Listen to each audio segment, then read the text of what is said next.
छात्र छात्राओं कैसे हैं। मैं डॉक्टर धर्मेंद्र कुमाराम, सहायक प्राचार्य इतिहास, लक्ष्मी नारायण रामेश्वर संस्कृत महाविद्यालय, जयदेव पट्टी, दरभंगा। प्रिय छात्र छात्राओं, आज मैं ऑनलाइन टीचिंग हेतु शास्त्री प्रथम खंड के छात्र छात्राओं के लिए प्राचीन भारतीय इतिहास के अंतर्गत मौर्य साम्राज्य पर, विशेषकर मौर्य साम्राज्य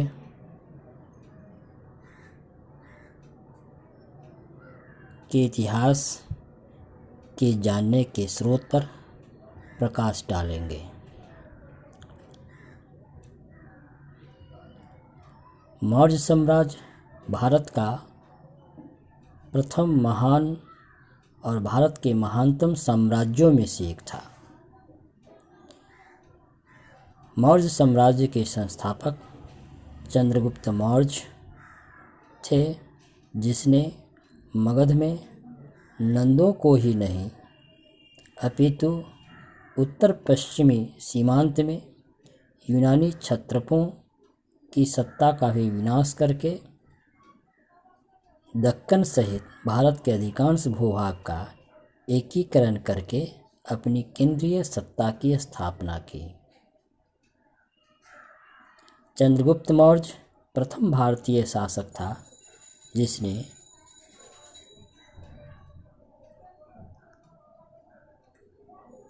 उत्तर भारत का राजनीतिक एकीकरण करके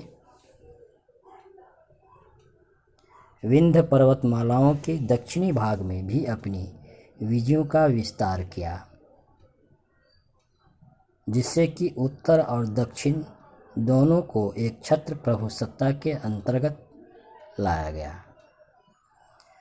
बच्चों, यह ध्यान देने योग्य बात है कि मौर्य वंश के संस्थापक चंद्रगुप्त मौर्य भारत का पहला ऐसा शासक हुआ जिसने न केवल उत्तर भारत पर अपना एक छत्र शासन स्थापित किया, बल्कि दक्षिण भारत में भी वह पहला शासक हुआ जिसने अपनी सत्ता स्थापित की। अब हम लोग मौर्यकालीन इतिहास या मौर्य वंश के विषय में विभिन्न स्रोतों की जानकारी प्राप्त करेंगे। मौर्यकालीन इतिहास के स्रोतों को निम्नलिखित रूपों में वर्गीकृत किया जा सकता है। पहला, शिलालेखीय साक्ष्य। दूसरा, साहित्यिक स्रोत। तीसरा, विदेशी स्रोत। चौथा, पुरातात्विक स्रोत, कला संबंधी साक्ष्य और मुद्रा विषयक साक्ष्य। ये तमाम स्रोत मौर्यकालीन इतिहास के जानने के स्रोत हैं।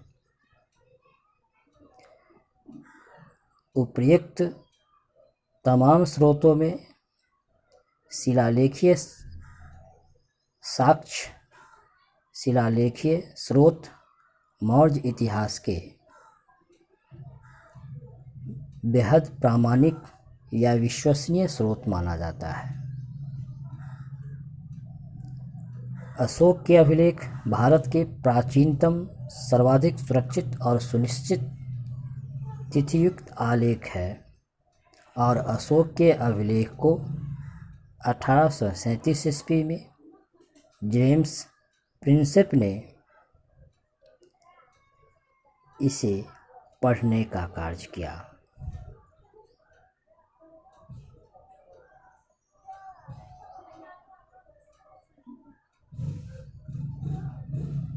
अशोक के शिलालेखों के दो समूह हैं। लघु समूह वाले शिलालेखों में एक साधारण बौद्ध धर्मानुयायियों के रूप में प्रसारित वे राजाज्ञा, जिनमें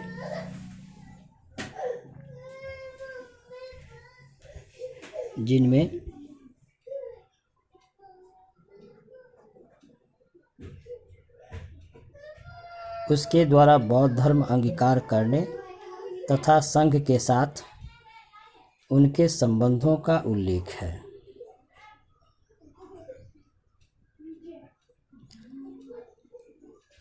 विषय वस्तु, स्वरूप तथा कालक्रम के आधार पर अशोक के इन शिलालेखों को 9 समूहों में वर्गीकृत किया जा सकता है।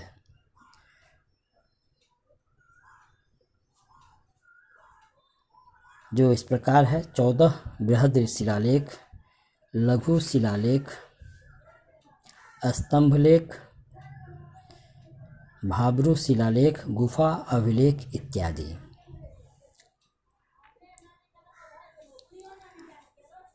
बड़े बड़े शिलालेखों पर उत्कीर्ण ये 14 बृहद शिलालेख निम्नलिखित स्थानों पर स्थित थे, जैसे उत्तर प्रदेश के देहरादून कालसी में, पाकिस्तान के मानसेहरा, गुजरात के गिरनार तथा महाराष्ट्र के सोपारा इत्यादि।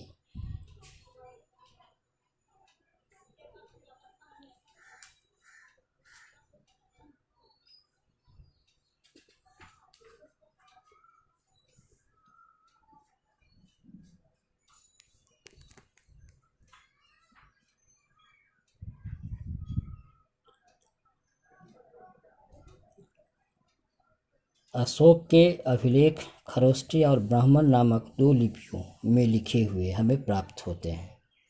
जहाँ खरोष्टी अभिलेख दाएं से बाएं लिखी जाती थी, वहीं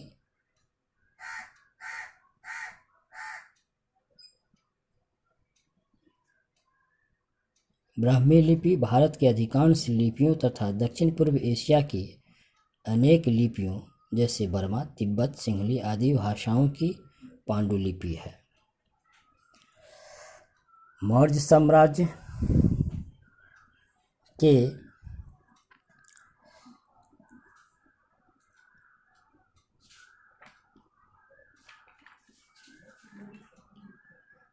शिलालेखीय साक्ष्य या स्रोत के पश्चात अब हम लोग मौर्य इतिहास के बारे में साहित्यिक स्रोत पर प्रकाश डालेंगे। मौर्यों के इतिहास संबंधी साहित्यिक स्रोतों को धार्मिक साहित्य और लौकिक साहित्य में वर्गीकृत किया जा सकता है। धार्मिक स्रोतों में बौद्ध साहित्य बेहद महत्वपूर्ण है। हालांकि जातक कथाओं में गौतम बुद्ध के पिछले जन्म की कथाओं का वर्णन है, लेकिन इनमें हमें समकालीन सामाजिक व्यवस्था, शिल्प श्रेणियों के अस्तित्व, लोक प्रचलित प्रथाओं तथा मौर्य युग तक प्रचलित बौद्धकालीन सामाजिक तथा आर्थिक स्थिति के सामान्य स्वरूप के बारे में भी हमें जानकारी मिलती है। अशोकावदान तथा दिव्यावदान 2 अन्य बौद्ध ग्रंथ हैं, जिनमें अशोक के व्यक्तित्व के संबंध में बहुत सी किंवदंतियाँ मिलती है और ये भारत से बाहर मुख्यतः तिब्बती तथा चीनी बौद्ध स्रोतों में संरक्षित है।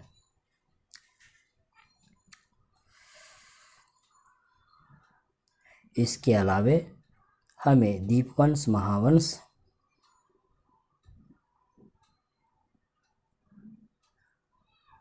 भी जैसे महत्वपूर्ण बौद्ध ग्रंथ मौर्यों के इतिहास के बारे में जानकारी प्रदान करती है।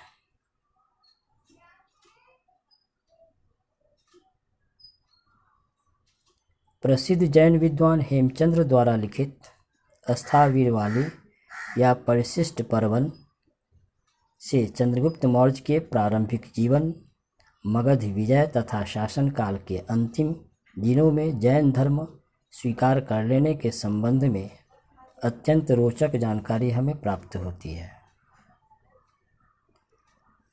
मौर्यों के इतिहास से संबंधित लौकिक साहित्यिक स्रोतों में एकमात्र सर्वाधिक महत्वपूर्ण जानकारी कौटिल्य की रचना अर्थशास्त्र से मिलती है। वैसे तो यह पुस्तक राजनीति शास्त्र और लोक प्रशासन से संबंधित यह एक व्यापक ग्रंथ है और यह 15 अधिकरणों और 180 प्रकरणों या अध्यायों में बटा हुआ है। अर्थशास्त्र में चंद्रगुप्त मौर्य अथवा पाटलिपुत्र के मौर्य शासकों का कोई उल्लेख नहीं मिलता, लेकिन यह पुस्तक में इस ग्रंथ की रचना उस व्यक्ति ने की थी जो नंद राजाओं के नियंत्रणाधीन भूमि का स्वामी था।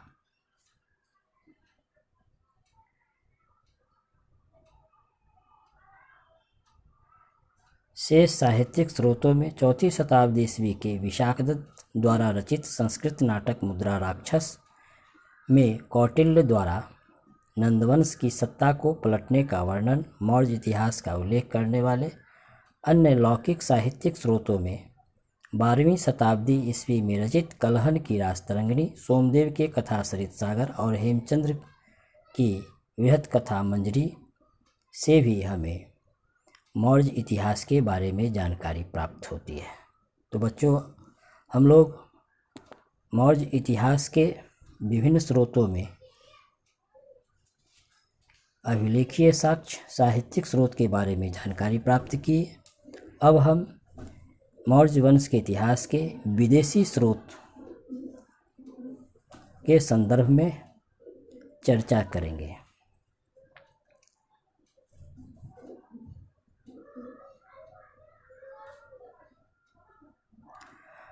मौर्य इतिहास के बारे में जानकारी प्राप्त करने में विदेशी स्रोतों में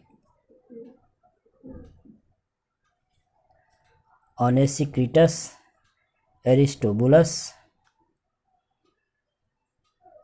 पेट्रोक्लीज, टिमोस्थीन इत्यादि पुस्तक है। इसके अलावे मौर्य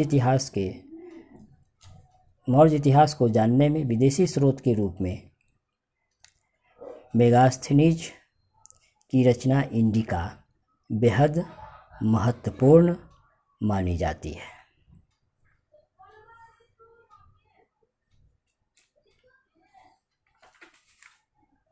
दूसरे शब्दों में विदेशी विवरण के तहत हमें Strabo, Curtius, Diodorus, Pliny, Arrian, Justin, Plutarch, Nearchus, Onesicritus, Aristobulus जैसे यूनानी क्लासिकल लेखकों के विवरण से हमें मौर्य वंश के इतिहास की जानकारी प्राप्त होती है।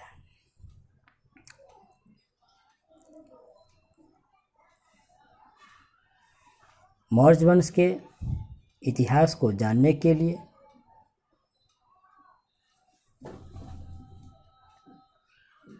पुरातात्विक स्रोतों में हमें अशोक के अभिलेख सर्वाधिक महत्वपूर्ण स्रोत के रूप में हम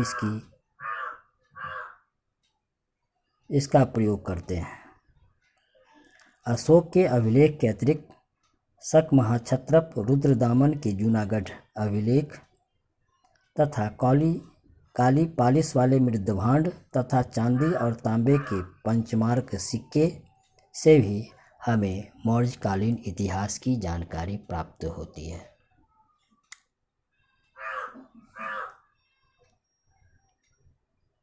तो बच्चों, आज हम लोग मौर्य साम्राज्य तथा मौर्य वंश के इतिहास के विभिन्न स्रोतों के बारे में जानकारी प्राप्त की। मौर्य वंश के संस्थापक चंद्रगुप्त मौर्य थे और चंद्रगुप्त मौर्य ने नंद वंश के अंतिम शासक धनानंद को पराजित कर कौटिल्य की सहायता से, विष्णुगुप्त की सहायता से मगध साम्राज्य पर अपना शासन स्थापित किया। मौर्य साम्राज्य या मौर्य वंश के इतिहास की जानकारी के लिए हमें